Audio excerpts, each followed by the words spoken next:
آنے کے بعد ہم جھٹلا نہیں سکتے، علماء کی اپنی اپنی رائے ہے۔ بہرحال اس میں احوط اسلم طریقہ اختلاف کیے بغیر، قرآن اور حدیث سے علماء سے اختلاف کیے بغیر جمہور کی جو رائے ہے، یعنی شریعت میں بھی یہ چیز پسند ہے کہ اکثر لوگ جس طرف ہیں اس طرف ہونا ہے، سواد اعظم کی اتباع کرنے کا حکم دیا گیا۔ ہاں اگر ہم عقیدہ جو رکھنا چاہیے، جمہور محدثین، فقہا اور ائمہ اہل سنت نے جو عقیدہ بیان کیا ہے اس کا اعتقاد رکھنا ہے، اسی عقیدے پر گامزن رہنا ہے، ہم کو اسی عقیدے پر چلنا ہے۔ لیکن جو علماء کا جو اختلاف ہے وہ اختلاف امتی رحمتن، علماء کا اختلاف بھی رحمت ہے۔ ظاہری الفاظ سے بعض علماء اس طرف گئے ہیں، کسی کا ذہن اس طرف نہیں گیا، ایک ہی لفظ ہوتا ہے، اس سے کوئی ایک مسئلہ مستنبط کرتے ہیں لیکن دوسروں کا ذہن وہاں تک نہیں پہنچتا۔ تو یہ اللہ تعالیٰ کی دین ہے، یہ فہم سمجھ۔ اگر نبی پیغمبر انبیاء پہ اگر جادو کا اثر ہوا ہے، جی اگر ایسا ہم یہ سوچتے ہیں تو پھر روئے زمین پہ کوئی بچ نہ سکیں گا پھر۔ جی میں آپ کو بتاؤں، بحر العلوم عبد القدیر صدیقی رحمۃ اللہ علیہ، جی جو میرے رشتے کے جو ہے نا پردادا بھی ہونا ہے، عبد القدیر صدیق رحمۃ اللہ علیہ حیدرآبادی دکن جو بزرگ ہیں، جی ایسے خطرناک جادوگر، میں خود اپنے خاندان کے ہزاروں واقعات سنا ہوا ہوں۔ میں آپ کو عرض کرتا ہوا انشاءاللہ آگے بڑھتا ہوں کہ کالی کمان میں، یعنی شہران ہوٹل ایرانی گلی جو میرا پیدائشی محلہ ہے، وہاں پر ہمارے رشتہ داروں میں جو ہے بعض کو ایک جادو کا کچھ اثر ہوا تھا، کوئی جن وغیرہ کچھ حاوی ہو گیا تھا، برحال کچھ ایسا ہو گیا تھا۔ تو آپ یقین مانیے ایسے خطرناک کلاٹیاں بیان کے باہر، جی اور شوہر اگر قریب آیا تو ایسا دھکا مارے تو 6 فٹ جا کے جو ہے اچھل کے گر جا رہے ہیں، یعنی قریب آنے سے کریں، ایسا خطرناک جادو کا اثر۔ جی یہ ایک ہو گیا۔ تو ایسے خطرناک جادوگروں کو لا کے حضرت بحر العلوم عبد القدیر صدیق رحمۃ اللہ علیہ کے گھر علاج کے لیے لے کے آتے تھے۔ کتنے لوگ لے کے آ رہے ہیں؟ 25-30 جنے مل کے پکڑ کے لے کے آ رہے ہیں زنجیروں میں۔ جی نہیں جاؤں گی، نہیں جاؤں گی، نہیں جاؤں گا، ایسے قسم کی آوازیں آ رہی ہیں۔ جیسا ہی حضرت کے مکان میں گھر میں داخل ہوتے ہی ختم، نارمل ہو جاتا، بالکل اچھے، جیسا کہ جادو ہوا ہی نہیں۔ جی پھر جیسا ہی گھر کے باہر نکلتے پھر وہی کیفیت، حضرت کے گھر میں داخل ہوتے پھر ختم ہی جادو۔ جی تو ایک اللہ کے ولی، اللہ کے محبوب بندوں پر جادو کا اثر نہیں ہو سکتا، تو پھر حبیب مکرم یہ ایک اپنا اپنا عقیدہ ہے۔ بعض علماء کرام کا جیسا کہ آپ فرمائیں کہ میری امت کا اختلاف، یعنی میری علماء کا اختلاف امت کے لیے رحمت ہے، یہ رحمت ہے۔ اب ہمارا عقیدہ یہ ہے، بعض کا عقیدہ وہ ہے، اس میں خیر یہ تو عقیدے میں کوئی مسئلہ نہیں۔ اور پھر یہ ایک چیز ہوگی، آپ فرمائیے، آپ کیا فرمائیں؟ بہرحال یہ علماء کا جو اختلاف ہے، بعض فرماتے ہیں کہ جادو کا اثر روح پر بھی نہیں ہو سکتا اور جسم پر بھی نہیں ہو سکتا۔ یہ ایک گروپ ہے، علماء کی ایک جماعت کہتی ہے، اور ایک جماعت یہ کہتی ہے کہ روح پر تو ہرگز اثر ہو ہی نہیں سکتا، البتہ جسم پر ظاہری اعتبار سے۔ اس کی دلیل یہ ہے کہ آپ یہ فرماتے ہیں کہ کبھی میں ایسا محسوس ہوتا ہے کہ میں یہ کام کیا حالانکہ وہ کام نہیں کیا، اور کبھی کسی کام کے بارے میں ایسا محسوس ہوتا ہے کہ میں یہ کام کر چکا ہوں حالانکہ نہیں کیا۔ تو ظاہری اعتبار سے احادیث شریفہ جو آئی ہیں سامنے، ان احادیث شریفہ کی بنیاد پر بعض علماء یہ کہتے ہیں۔ بہرحال یہ علماء کا اختلاف ہے۔ تو اس وقت یہ 2 صورتیں نازل ہوئی تھی، 11 آیتیں ہیں، سورہ فلق اور سورہ ناس، امت کی تعلیم کے لیے بتایا گیا کہ بھئی یہ جو صورتیں ہیں معوذتین، اللہ کی پناہ میں دینے والی صورتیں ہیں، یہ بندے کو اللہ کی حفاظت میں، اللہ کی حفاظت میں۔ جب بندہ اللہ کی حفاظت میں آ جاتا ہے، دنیا کی کوئی طاقت اس کو نقصان نہیں پہنچا سکتی۔ یقین بھی ہونا، یقین بھی ہونا۔ بحر العلوم عبد القدیر صدیق رحمۃ اللہ علیہ ارشاد فرماتے ہیں کہ حبیب مکرم صلی اللہ میرا حضرت حافظ و قاری سید محمد عبد القادر الحسینی جیلانی پاشا حضرت، جو میرے پیر و مرشد بھی ہیں، چچا بھی ہیں، میں نے آپ سے کئی ایسے اقوال سنا ہوں جو حضرت بحر العلوم عبد القدیر صدیق رحمۃ اللہ علیہ سے ثابت ہیں، کہ حضرت فرماتے ہیں کہ حضور اکرم صلی اللہ علیہ وسلم احادیث شریفہ میں جو وظائف بتائے ہیں، رات میں جب آپ بستر پر سونے کے لیے جانے کا ارادہ کرتے ہیں اور جب لیٹنے کے لیے جب آپ بستر پر آ جاتے ہیں، تو اس وقت آخری کے 3 خل آیت الکرسی اور 3 خل سورہ فاتحہ اور آیت الکرسی، اور آخری کے 3 خل قل هو اللہ احد کا پورا سورہ، قل اعوذ برب الفلق کا پورا سورہ، قل اعوذ برب الناس کا پورا سورہ، یہ تینوں یہ 5 چیزیں 3 بار پڑھ کے پھونک کے بعد احادیث سے سورہ اخلاص، سورہ فلق، سورہ ناس یہ آیا، یہ 3 بار اگر پڑھ کے پھونک کے پورے جسم پر ایسا ہاتھوں پر پھونک کے پورے جسم پر ہاتھ پھیرنا چاہیے جہاں تک آپ کا ہاتھ جسم پر پہنچے. ضروری نہیں جسم کے تمام اعضاء پر جو ہے تمام حصوں پر ہاتھ جو ہے آ جائے، ضروری نہیں کہ ہاتھ پورا پیچھے نہیں جاتا. تو جہاں تک ہو سکے ہاتھ جو ہے وہ پھونک کے جسم پر پھیرا جائے. تو پوری دنیا کے اگر جادوگر مل کے جادو کریں گے تو ہرگز اس پر جادو نہیں ہوگا. لیکن حضرت بحر العلوم عبد القدیر صدیقی رحمۃ اللہ علیہ ارشاد فرماتے ہیں یہاں پر یقین کامل کی ضرورت ہے.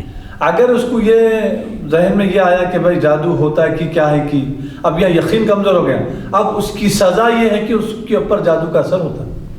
اگر یہ یقین کامل ہو گیا کہ میرے کو ہرگز نہیں ہوگا اور یہ دعا پڑھنے کے بعد نہیں ہوتا تو اس کے اوپر پھر جادو نہیں ہوتا. حضرت بحر العلوم عبد القدیر صدیقی رحمۃ اللہ علیہ ارشاد فرماتے ہیں 2 لوگ ایسے ہیں جن پر جادو نہیں ہوتا. 2 لوگ ایسے ہیں جن پر جادو نہیں ہوتا. میں اپنے چچا حضرت سے سنا، حضرت قبلہ سے. نمبر 1 نبی، رسول، پیغمبر، انبیاء. نمبر 2 وہ شخص جس کا یقین کامل ہو اللہ کی ذات مبارک پر، کامل یقین ہو، پختہ یقین ہو، مضبوط یقین ہو، ایسے لوگوں پر جادو نہیں ہوتا. اگر یہ یقین ہوگا کہ ہوتا کہ کیا ہے کہ اب اس کی سزا یہ ہے کہ اس پر جادو ضرور ہو کر ہی رہے گا. ضرور جادو ہوتا اس کے اوپر. یہ آج ہمارے پر یقین کامل کی کمزوری ہے. دعا کرنا چاہیے کہ اللہ تیری ذات پر یقین کامل عطا فرمائے. ایسا کامل یقین عطا فرمائے کہ اگر 1000 کافر آ کے تلوار لے کے کھڑے ہوں گے، 1 کروڑ جادوگر آ کے سامنے کھڑے ہوں گے، تیرے کو جادو کے ذریعے ہم قتل کر دیں گے، کیا کرتا کر، موت حیات اللہ کے ہاتھ میں، میرے کو کچھ ہونے والا نہیں ہے. ایسا یقین اللہ عطا فرمائے. ایسا اگر اللہ کی ذات پر یقین آ جائے تو پھر کیا کہنے ہیں. اور یقین یہ بنیادی چیز ہے، سب سے پہلی سیڑھی ہے کامیابی کی. جب تک یقین نہ ہو دل میں اس وقت تک انسان کامیابی حاصل نہیں کر سکتا. ایک صحابی کے انتقال کا وقت قریب تھا، حضور پاک علیہ الصلوۃ والسلام تشریف لائے اور فرمائے ان کو، جیسے عام طور پر بیمار کو دلاسا دینے کا مریض کو طریقہ ہے، حضور فرمائے کہ لا بأس طہور انشاءاللہ، یعنی کوئی حرج کی بات نہیں، کوئی تکلیف کی بات، مضائقے کی بات نہیں ہے، انشاءاللہ تم پاک ہو جائیں گے. تو حضور کے بولنے کا مقصد کیا تھا؟ طہور من الذنوب، گناہوں سے پاک ہو جائیں گے. اب جب دنیا سے چلے جائیں گے تو اب کوئی بندہ نہ کوئی نیکی کر سکتا ہے، نہ کوئی گناہ کر سکتا ہے. اور یہ بھی مطلب ہو سکتا ہے کہ تم بیمار ہو، بیماری میں اللہ تعالیٰ بندے کے گناہ بخش دیتا ہے، جیسا کہ حدیث شریفہ میں آیا ہے کہ جو بندہ بیمار ہوتا ہے اور بیماری میں مبتلا رہتا ہے، اللہ کی عطا کی ہوئی آزمائش پر صبر کرتا ہے تو وہ گناہوں سے، وہ بیماری سے شفا پانے تک گناہوں سے پاک ہو جاتا ہے. تو لا بأس طہور انشاءاللہ کا مطلب یہ ہے کہ گناہوں سے پاک ہو رہے ہو بیماری کی وجہ سے. تو وہ صحابی عرض کیا کہ آپ فرما رہے ہیں لا بأس طہور انشاءاللہ، آپ میرے مرنے کا وقت قریب آ گیا، آپ کیا میرے کو شفا ملے گی؟ تو حضور فرمائے کہ تم جیسا عقیدہ رکھتے ہو یا جیسا خیال رکھتے ہو ویسا ہی ہوگا. حضور جب فرما دیے تھے تو کام یہ تھا کہ بھئی لا بأس طہور انشاءاللہ تو اچھے ہو جائیں گے. ایک مطلب یہ بھی ہو سکتا ہے، ایک مطلب یہ ہے کہ بیماری کی وجہ سے گناہوں سے پاک ہو رہے ہو. تو بہرحال اس سے یہ معلوم ہوتا ہے کہ عقیدہ درست رکھنا چاہیے، یقین اللہ کی ذات پر پختہ ہونا چاہیے اور اللہ کی ذات سے حسن سلوک حسن عقیدہ رکھنا چاہیے کہ اللہ تعالیٰ اپنے فضل و کرم سے ہم کو گناہوں سے بھی پاک کرے گا اور بیماریوں سے شفا بھی عطا فرمائے گا. حدیث نمبر 2133 باب ما جاء فی الرقیۃ من العین، نظر بد سے جھاڑ پھونک. یعنی اگر کسی کو نظر لگ جائے تو اجازت ہے شرعاً کہ وہ دیگر علاج کے اسباب کی طرح اس سبب کو بھی اختیار کرے، دم کرے، پڑھ کر پھونکے.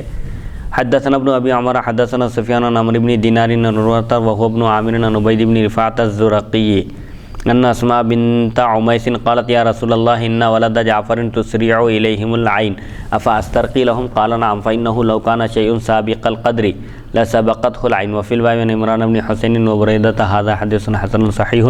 وقد روي هذا عن أيوب عن عمرو بن دينار عن عروة بن عامر عن عبيد بن رفاعة عن أسماء بنت عميس عن النبي صلى الله عليه وسلم. حدثنا بذلك الحسن بن علي الخلال حدثنا عبد الرزاق عن معمر عن أيوب بهذا. حضرت عبید بن رفاعہ زرقی رضی اللہ عنہ فرماتے ہیں حضرت اسماء بنت عمیس رضی اللہ عنہ نے عرض کیا یا رسول اللہ صلی اللہ علیہ وسلم، حضرت جعفر رضی اللہ عنہ کے بچوں کو جلدی نظر لگ جاتی ہے. بعض لوگوں کے بچوں کو جلدی نظر لگتی تو ان کو پڑھ کر دم کرنا چاہیے، پھونکنا چاہیے۔ کیا میں انہیں دم کر سکتی ہوں؟ یعنی اللہ کی حفاظت دے سکتی ہوں پڑھ کر؟ آپ نے فرمایا ہاں، اگر کوئی چیز تقدیر سے سبقت کرنے والی ہوتی، تقدیر سے آگے بڑھ جانے والی ہوتی تو وہ نظر بد ہوتی، لیکن تقدیر میں جو لکھا ہوا ہے وہی ہو کر رہتا ہے۔ نظر لگانے سے بھی، نظر لگنے سے بھی انسان کو کچھ بھی نہیں ہوتا۔ البتہ حفاظتی اقدامات کے طور پر دم کرنا چاہیے، پڑھ کر پھونکنا چاہیے، اس کا علاج کرنا چاہیے۔ اس باب میں حضرت عمران بن حسین اور بریدہ رضی اللہ عنہما سے بھی روایات مذکور ہیں۔ یہ حدیث حسن صحیح ہے۔ بواسطہ ایوب، عمرو بن دینار، عروہ اور عبید بن رفاع، حضرت اسماء بنت امیس رضی اللہ عنہم سے بھی مروی ہے۔ ہمیں اس کی خبر حسن بن علی خلال نے بواسطہ معمر ایوب سے دی ہے۔ بہرحال اس حدیث شریف میں بھی دم کرنے کی اجازت معلوم ہوتی ہے کہ نظر لگنے سے حضور اکرم صلی اللہ علیہ وسلم نے دم کرنے کی اجازت دی ہے، پڑھ کر پھونکنے کی اجازت دی ہے۔ اور جن احادیث شریفہ میں ممانعت آئی ہے وہ اس صورت میں ہے جبکہ پڑھ کر پھونکنے میں قرآنی آیات اور احادیث شریفہ کے بجائے کوئی شرکیہ کلمات ہو، نعوذ باللہ من ذالک، یا ناجائز کلمات پر مبنی کوئی تعویذ ہے یا جھاڑ پھونک ہے، دم ہے، سفلی عمل ہے یا جادو ہے، ایسی چیزیں منع ہیں۔ یا یہ سمجھ کر رہا ہے کہ بھئی مؤثر حقیقی یہی ہے، میں پڑھ کر پھونک دوں گا تو بس کم ہو جائے گا، تو مؤثر حقیقی یہی ہے، ہاں، یہ سمجھنے سے منع کیا گیا ہے۔ یعنی حقیقت میں اس کے ذریعے ہی شفا ملنے والی ہے، یہ سمجھنا غلط ہے، کیونکہ حقیقی غلط مؤثر نہیں بلکہ حرام ہے۔ حرام ہے یہ، کیونکہ حقیقت میں شفا دینے والا اللہ ہے۔ یہ بیماریوں کے جو علاج کے جو طریقے ہیں انہی طریقوں کے جیسا یہ بھی ایک طریقہ ہے، بس ایک سبب ہے۔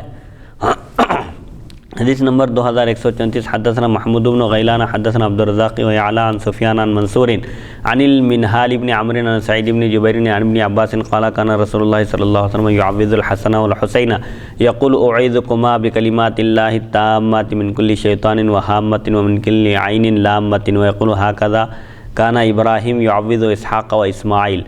حضرت ابن عباس رضی اللہ عنہما سے روایت ہے، نبی اکرم صلی اللہ علیہ وسلم حضرت امام حسن و امام حسین رضی اللہ عنہما کو دم کیا کرتے اور یہ الفاظ فرماتے تھے، یا تم دونوں کو میں اللہ تعالیٰ کے پورے کلمات کے ساتھ ہر شیطان، نقصان پہنچانے والی چیز اور برائی پہنچانے والی آنکھ سے اس کی پناہ میں دیتا ہوں۔ اور فرماتے ہیں کہ حضرت ابراہیم علیہ السلام، حضرت اسحاق اور حضرت اسماعیل علیہ السلام کو بھی اسی طرح دم کیا کرتے تھے، انہی کلمات کے ساتھ۔ تو حدیث شریف میں آیا ہے کہ اعوذ بکلمات اللہ التامات من شر ما خلق، یہ پڑھنا چاہیے کیا مجرد دعا ہے کہ میں اللہ تعالیٰ کے مکمل کامل کلمات کی پناہ میں آتا ہوں اس کی مخلوق کے شر سے۔ اب اس کی مخلوق کوئی اس کو نقصان نہیں پہنچا سکتی۔